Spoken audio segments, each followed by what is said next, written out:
हरियाणा में कई बार मुख्यमंत्री रहे और इंडियन नेशनल लोक दल के संस्थापक चौधरी ओम प्रकाश चौटाला का निधन हो गया।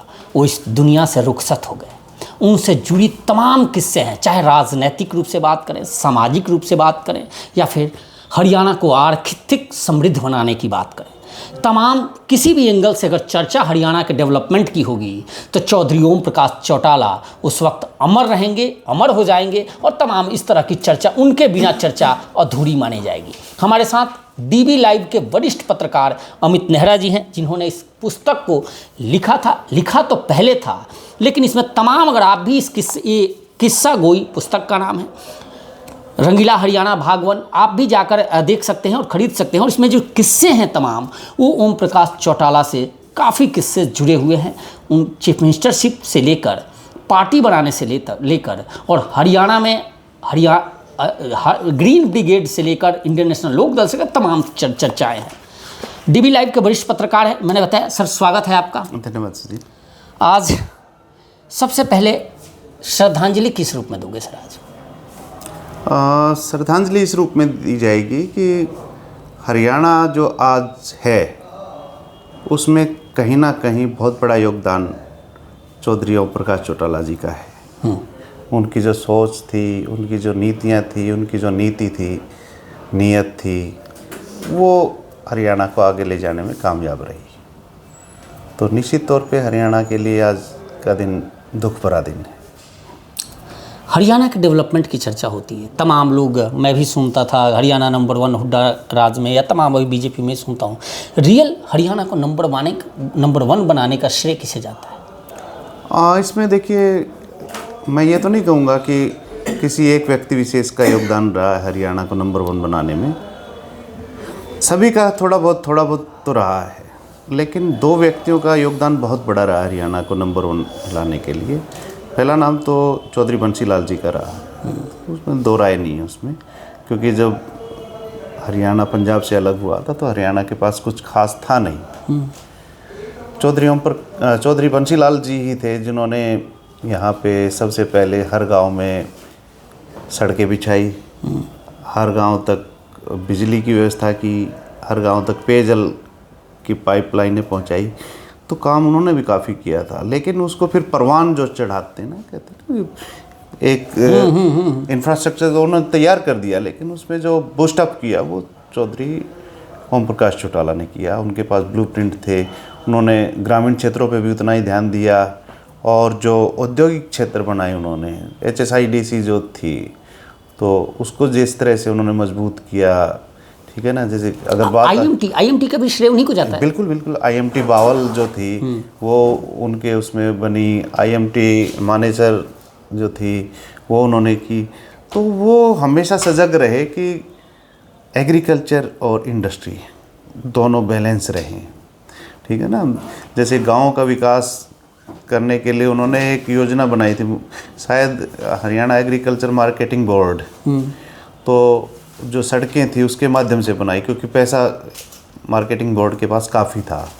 कुछ टेक्निकल दिक्कत थी कि PWD बना नहीं पा रही थी सड़कें ग्रामीण क्षेत्रों की, तो उन्होंने गांव में जो सड़कें वड़कें बनाई, तो हर क्षेत्र के लिए उनके पास एक योजना थी। तो आपने चौटाला साहब को करीब से देखा है? बहुत करीब से देखा है। आपने CM-शिप की खबरें भी की होगी? खूब ज़्यादा, सबसे ज़्यादा खबरें मैंने उन्हीं के दौरान की है। क्या CM उनके कार्यकाल को लेकर आप कुछ कहना चाहें, पत्रकारों को लेकर कहना चाहें? पहली बात तो ये थी कि वो हमेशा फुल ऑफ इंफॉर्मेशन रहते थे। एक होता है फुल ऑफ इंफॉर्मेशन, एक होता है फुल ऑफ मिस इन्फॉर्मेशन। मैं पत्रकार हूँ, मुझे नाम नहीं लूंगा, मैंने वो भी बाइट किए हैं कि सवाल पूछते ही चलते चलते नेता बाइट देते हैं कि पूरी बात निकल ना जाए। जी। तो वो फुल ऑफ इंफॉर्मेशन थे, सीधी सटीक और साफ इंफॉर्मेशन उनके पास थी। कभी उन्होंने मिस इन्फॉर्मेशन नहीं दी। एक आध बार ऐसा वाक़या हुआ कि उनसे कुछ मिस इन्फॉर्मेशन दी गई, लेकिन उसका तत्काल निवारण भी उन्होंने किया कि नहीं ऐसे, वो बात ऐसे नहीं थी, ऐसे थी। तो एक आध बार हुआ भी, क्योंकि वो संपूर्ण तो कोई भी नहीं होता, लेकिन वो मैं ये कहूँगा कि जर्नलिस्ट फ्रेंडली CM थे। कभी उन्होंने गुरेज नहीं किया पत्रकारों को बाइट देने के लिए, या अपने विचार साझा करने के लिए, अपनी योजनाएं साझा करने के लिए। और ऊर्जावान रहते थे। लेकिन मैं यहाँ रोक के बता दूं डीवी लाइन के तमाम दर्शकों को कि यही वो शख्स है कि जिसके सवाल पे चुप हो गए थे जब आप उन्हें खोल के बोला नहीं कुछ। जी जी, वो भी वाक्य बता दो सर। कौन वो ये वाकया ये था कि जब शुरू में मुख्यमंत्री बने थे 1990 में चौधरी ओम प्रकाश चौटाला, तो उन्होंने डिज्नीलैंड बनाने की योजना बनाई थी कि यहाँ पे 3000 एकड़ में एक डिज्नीलैंड बनाएंगे हम गुड़गांव में, ताकि पूरे प्रदेश का रेवेन्यू यहीं से जनरेट हो जाए। यहाँ विदेशी टूरिस्ट आए, कैसीनो बनाएंगे, यहाँ पे गोल्फ कोर्स बनाएंगे, रिजॉर्ट बनाएंगे, तमाम तरह की चीज़ें जो डिज्नीलैंड में अमेरिका में उसमें हैं। तो एक हरियाणा को टूरिस्ट स्पॉट बनाना चाहते, हब बनाना चाहते थे। और उसकी वजह भी ये थी कि नेचुरल ब्यूटी थी, अरावली थी, जंगल थे, पहाड़ थे, झरने थे, और सबसे बड़ी बात ये है कि इंदिरा गांधी एयरपोर्ट बिल्कुल करीब में था कि बाहर से अगर टूरिस्ट आए तो 1 घंटे के अंदर अंदर उसमें पहुंच जाए। लेकिन उसका इतना विरोध कर दिया विपक्षी पार्टियों ने कि यहाँ पे जुए की लत लगाएंगे, ये करेंगे, वो करेंगे, बहुत बुरी तरह बहुत विरोध हुआ उसका राजनीतिक दृष्टि से। तो उसके चक्कर में उनकी कुर्सी भी चली गई थी। वो 4 बार उस टाइम है ना, कभी बन गए फिर हट गए, फिर बन गए फिर हट गए, तो इस तरह की उनकी चीज़ें रही उनके साथ। जब 1999 में वो मुख्यमंत्री बने फिर से, तो फिरोजपुर झिरका में उनकी एक प्रेस कॉन्फ्रेंस थी, तो मैं वहाँ गया हुआ था। तो मैंने ये सवाल पूछा था, जब उन्होंने कहा भाई हाँ भाई सवाल जवाब करो, तो मैं कहा जी अब आप अच्छी तरह मुख्यमंत्री बन गए और पहली वाली बात नहीं रही, तो क्या डिज्नीलैंड आप फिर बनाएंगे? तो उन्होंने मुंह से कुछ नहीं बोला, बस। अच्छा, यही वो सवाल था जिस पे वो चुप हो गए। हाँ, तो उनका मन उचाट था। हालांकि आज अगर देखें तो जितने भी तमाम जो आधुनिक शहर हैं, तो क्या डिज्नीलैंड आप फिर बनाएंगे? तो उन्होंने मुंह से कुछ नहीं बोला, बस। अच्छा, यही वो सवाल था जिस पे वो चुप हो गए। हाँ, तो उनका मन उचाट था। हालांकि आज अगर देखें तो जितने भी तमाम जो आधुनिक शहर हैं, हर एक में डिस्कोते हैं, है ना, कैसीनो टाइप में हैं, बार हैं, तो जो वेस्टर्न जिसको कल्चर कहते हैं कि वो आ ही चुका है। लेकिन आज से 30-35 साल पहले वो विजुलाइज करना एक बड़ी बात थी। हालांकि उन्होंने कह दिया उसी टाइम कि डिज्नीलैंड में कुछ जो प्रोहिबिटेड जगह रहेंगी, कैसीनो वगैरह, उसमें इंडियन नेशनल्स को हम परमिट नहीं करेंगे कि वहाँ जाके खेलो। हाँ, एज ए वर्कर वो जा सकते हैं, वो क्योंकि रोज़गार भी जनरेट होना था उनसे। तो वो एक बड़ा ड्रीम प्रोजेक्ट था, तो उससे उनका इतना मोह भंग हो गया कि उन्होंने फिर उस पर कोई सोच विचार किया नहीं। अच्छा, एग्जैक्ट सीएम कितनी बार रहे वो हरियाणा के? वो 6 बार रहे। वैसे तो कहते हैं कि 5 बार कहते हैं, कुछ 6 कहते हैं। वो 5-6 बार यूँ कह सकते हैं कि जैसे वो बने थे 1999 में, तो उसी दौरान चुनाव हो गए थे और लगातार वो कंटिन्यू रहे थे। अच्छा, चुनाव हुआ तो कार्यकारी सीएम तो थे ही। हाँ। निवर्तमान तो हुए नहीं, तो इसलिए उसी कार्यकाल में उनको जोड़कर देखा जाता है। नहीं, कार्यकारी सीएम पहले वो बन गए थे। चुनाव हुआ तो कार्यकारी सीएम ही रहेंगे। तो लेकिन शपथ उनकी 2 बार हुई थी उस दौरान, 99 में भी और 2000। तो फिर तो 6 बार हो गए। हाँ, लेकिन वो मान लेते हैं कि मोटा मोटी। हाँ, अच्छा, ऐसे मान लेते। हालांकि ये कोई बहस का विषय नहीं है इसमें, लेकिन ये था कि हाँ, उनका कद बहुत बड़ा था। एक और श्रेय जाता है, लोग कहते हैं कि हरियाणा में देवीलाल जी बहुत बड़े नेता थे, लेकिन उन्होंने आज तक कोई पार्टी नहीं बनाई थी। और हाँ, बिल्कुल। ओम प्रकाश चौटाला ने अपनी पार्टी बनाई, और पार्टी को केवल बनाई नहीं बल्कि शिखर तक पहुंचाया। हाँ, देखिए, अगर इनेलो का या लोक दल या जनता दल जो भी नाम दिया जाए, क्योंकि वही बात है ना, चौधरी देवीलाल जी ने पार्टी नहीं बनाई थी, लेकिन कभी लोक दल से बने वो, कभी जनता दल से बने, आखिरी में इनेलो से।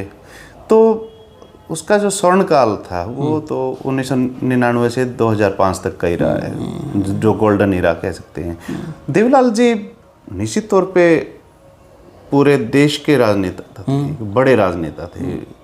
किसी को भी वो धमकाने की, पुचकारने की हैसियत रखते थे, और उनका कोई बुरा भी नहीं मानता था। मुझे लग रहा है देश के पहले उप प्रधानमंत्री हैं, फर्स्ट है देवीलाल। फर्स्ट तो नहीं है, उससे पहले कोई उप प्रधानमंत्री का शायद उस वक्त चलन नहीं था। मुझे लग रहा है कि उसके बाद दूसरे अडवाणी जी बने थे।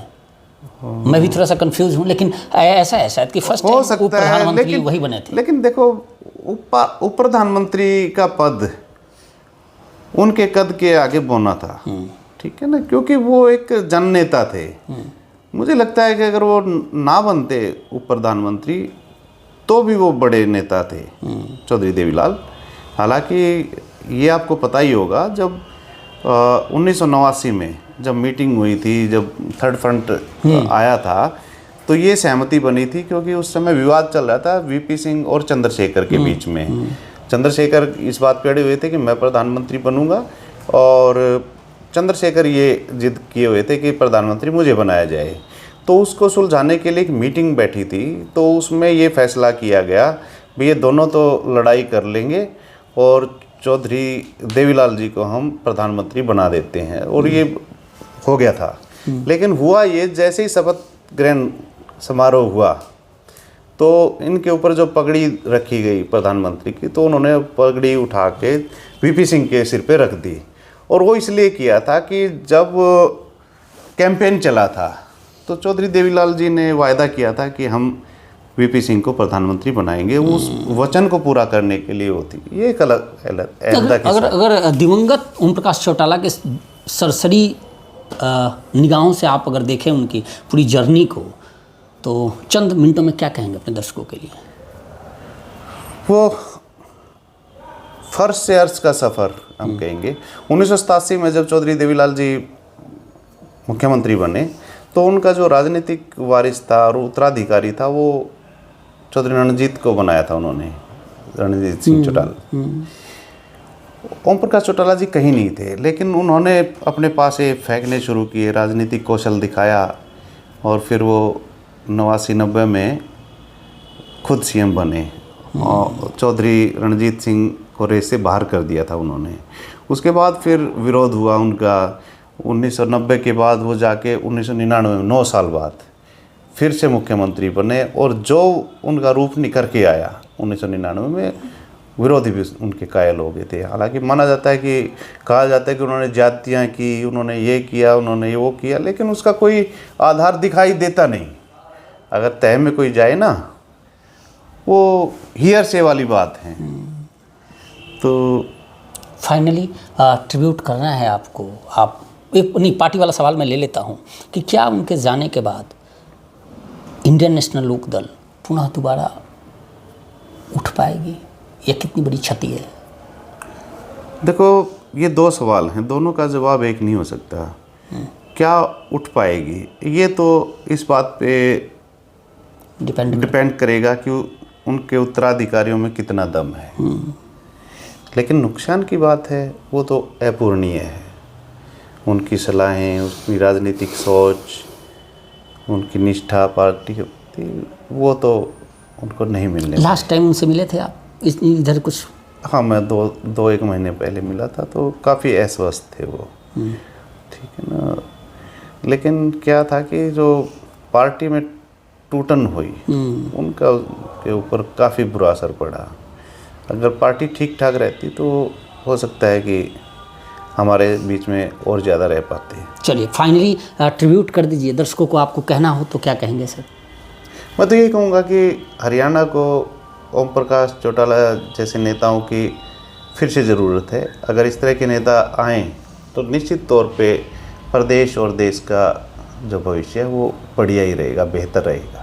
निश्चित तौर पे हरियाणा सरकार ने भी राजकीय शोक का ऐलान किया है। 21 तारीख को इस पूरे मामले को लेकर 1 दिन का अवकाश रहेगा, और 3 दिनों तक 22 तारीख तक कोई भी मनोरंजन कार्यक्रम हरियाणा में नहीं होंगे। तमाम कार्यक्रम पोस्टपोन्ड कर दिए गए हैं, और हरियाणा सरकार ने भी ओम प्रकाश चौटाला को एक बड़ा श्रद्धांजलि दिया है। और आपसे भी निवेदन है कि आप भी इस जनप्रिय नेता को श्रद्धांजलि कमेंट के माध्यम से ज़रूर दें।